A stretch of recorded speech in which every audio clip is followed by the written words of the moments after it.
All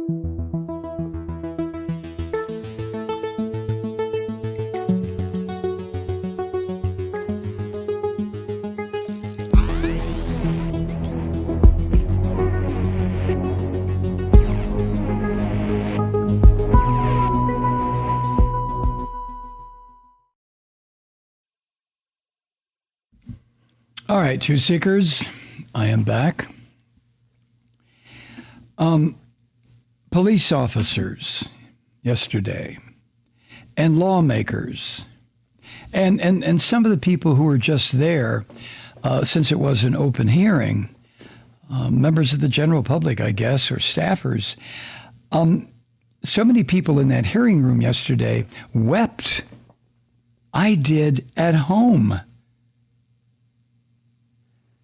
The D.C. cop, Michael Fanone, the guy with the beard, beaten and as he put it, electrocuted several times, tased by the mob, was astonished at, quote, those elected members of our government who continued to deny the events of that day, including those very members whose lives I was fighting so desperately to defend, end quote. And I think that speaks volumes about the filth and the swine that now cluster around Kevin McCarthy and Mitch McConnell and Donald Trump. It just defines them. And a number of Republicans, meanwhile, were expressing sympathy for the attackers. This filthy child molesting Matt Gaetz at that phony news conference outside the Department of Justice with the guy in the huge Trump clown suit, he said of the traitorous dogs who attacked the Capitol, quote, there are Americans all over this country who are being harassed, who are being targeted by law enforcement, end quote. Yeah, you're absolutely right, you dumb shit. But they're not the people you're referring to. Representative Andy Biggs, that moron from Arizona, insisted, quote, it was a very small group that attacked the Capitol Police. What really concerns me is how are these individuals being treated? End quote.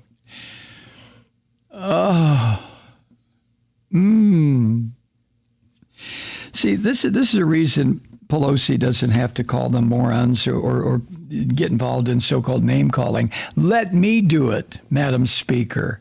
I am much more equipped to handle these scum. You have the business of the government to take care of. I can sit here and call these bastards bastards. Anyway, this group of allies of the traitors against this country, this group yesterday got visibly anxious, according to reporters who were there, as more hecklers, counter-revolutionaries arrived and unfurled signs calling them racists and rapists and traitors. One banner accused them of being, quote, pedophiles for Trump, end quote. Yeah, just turn it back on them. That whole QAnon garbage bullshit. So one of the staffers for one of these scum-sucking Republican Christian fascists whispered loud enough for reporters to hear, wrap it up. We got to get out. Yeah. So the scum fled to waiting vehicles, one of which the driver was in such a hurry to get away from the mob that was forming that he took off the wrong way on 9th Street, and he swerved in front of oncoming traffic onto Pennsylvania Avenue with just a hail of honking horns, people honking at him. But this is a Christian fascist, you know. So the question, what were they afraid of? These scum-sucking Matt Gaetz and the Kubitsch and Louis Gohmert and the rest of these swine. What were they afraid of? The protesters that showed up in front of them were nonviolent. Unlike the terrorists who attacked the Capitol on January 6th, who the Republicans now are honoring. I mean, do you need to know any more about where you should be if you believe in the Constitution of the United States, if you believe in the constant work toward equal justice under law, if you believe that this country has its best days in front of us, if we can ever get to the point of equal justice under law? Do you have any doubt whatsoever where you need to be in your mind, in your head, maybe in your demonstrations? I don't, and I don't think you do either. I don't think you do either. One of the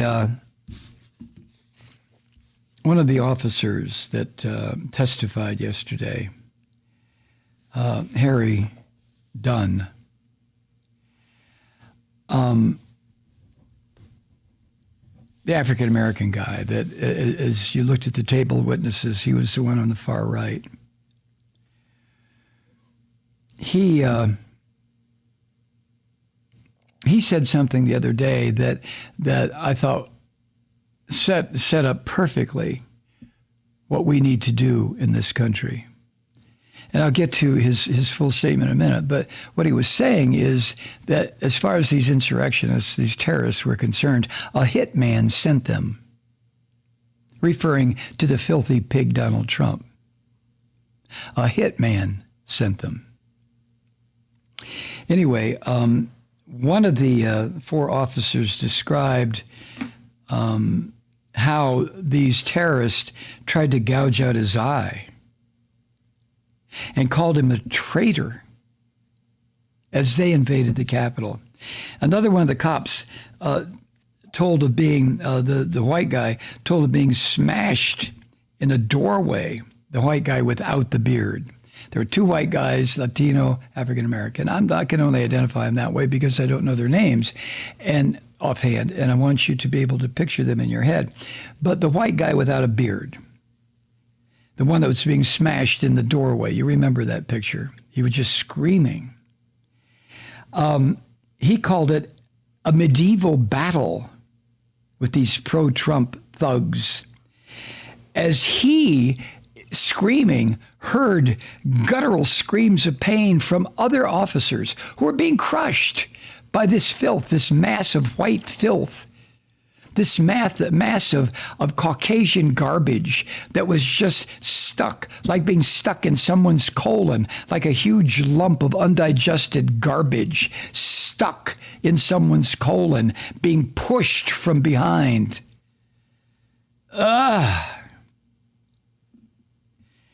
And a third one, and I think it was the Latino guy. No, I think it was the one with the beard, Fanone. I do know his name. I think it was Fanone, who said he was beaten unconscious and stunned repeatedly with a taser as he pleaded with the people who were killing him, as he said, "I have kids. I have kids." He's talking to other Americans driven insane by filth like Donald Trump. People who are, they're not people, scum that are owned by Donald Trump.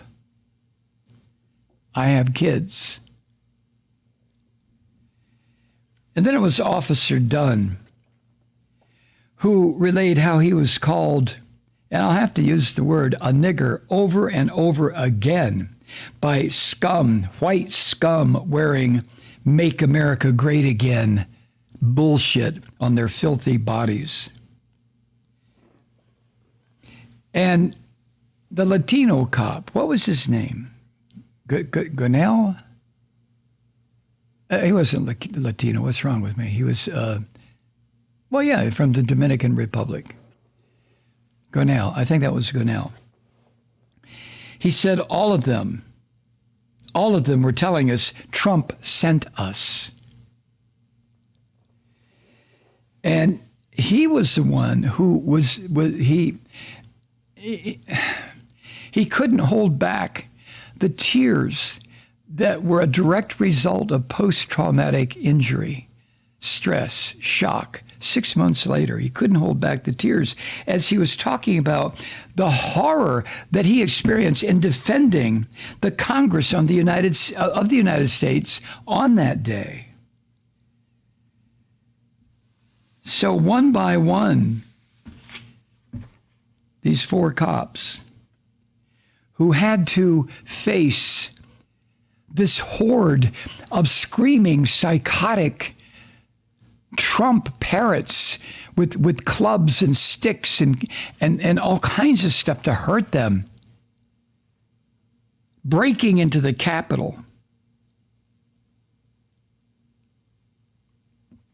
They told the committee of the brutal violence and the racism and the hostility they suffered as this clutch of just filthy, rotten subhumans who should have their citizenship, at the very least their citizenship, taken from them, acting in the name of this filthy goddamn Donald Trump. As these thugs beat the cops and crushed them and shocked them. And again, I know what I said yesterday, but I have to say it again.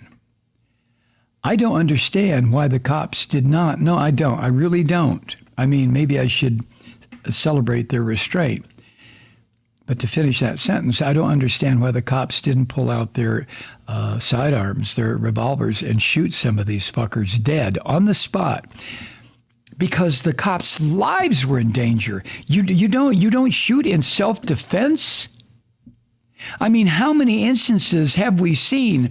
No offense to the D.C. cops or the Capitol cops, but how many times have we seen cops pull out a gun and shoot somebody running away from them if that somebody happened to be black? So what stopped these cops in their full riot gear with sidearms? What stopped them from pulling out their weapons and shooting some of these son of a bitches like they shot the woman who was as insane as the rest of these mad dogs? Why didn't they open fire repeatedly? The United States Capitol was being attacked by a mob of crazed fascists. And I suggested this yesterday. What if these insane fascists would not have been white? I mean, are you fucking kidding me? The Capitol steps would be littered with dead black bodies. You know this, my white brother or sister. You know this as well as I do. And to my black cousins, you know it too. Hi, Truth Seekers. Mike Malloy here. As you know, we've switched formats and are now broadcast exclusively on the Progressive Voices Network. So that means you get fewer program interruptions, no corporate commercials, and lots of profanity.